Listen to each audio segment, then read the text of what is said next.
اس کی ازواج کو جائز ہے نکاح، اس کی ازواج کو جائز ہے نکاح، اس کا ترکہ بٹے جو فانی ہے۔ ترکہ کہتے ہیں میراث کو، مرنے کے بعد جو جائیداد وغیرہ بٹتی ہے۔ امام اہل سنت فرماتے ہیں کہ جو غیر نبی ہے نا، ان کی جو ازواج ہوتی ہیں، یعنی کوئی کسی اور عام شخص کی جب اس کا انتقال ہو جائے تو اس کی بیوہ کو یہ اجازت ہوتی ہے کہ عدت گزار کر وہ کہیں اور نکاح کر لے،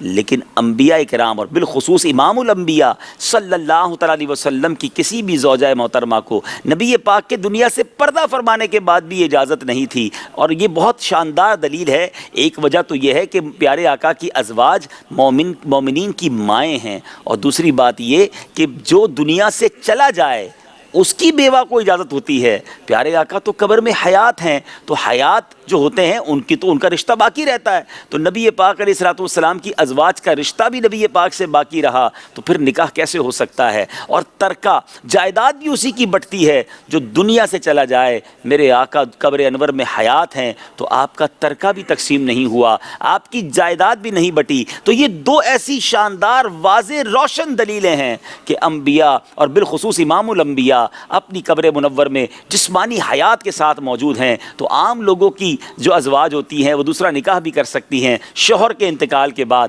ان کی میراث بھی بٹتی ہے۔ نہ نبی پاک کی ازواج کو نکاح کی اجازت ہوئی اور نہ ان کا ترکہ بٹا، تو یہ بتا رہا ہے کہ تو زندہ ہے واللہ، تو زندہ ہے واللہ، تو زندہ ہے واللہ، تو زندہ ہے واللہ، میرے چشم عالم سے چھپ جانے والے۔ سبحان اللہ۔ اب اس شعر کو ذرا سنیے۔ اس کی ازواج کو جائز ہے نکاح، اس کی ازواج کو جائز ہے نکاح، اس کا ترکہ بٹے جو فانی ہے۔ اس کی ازواج کو جائز ہے نکاح، اس کی ازواج کو جائز ہے نکاح، اس کی ازواج کو جائز ہے نکاح،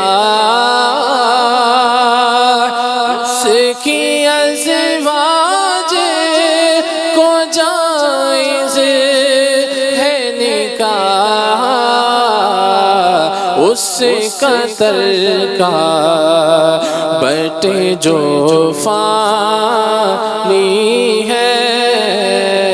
اس کا ترکہ بٹے جو فانی ہے، اس کا ترکہ بٹے جو فانی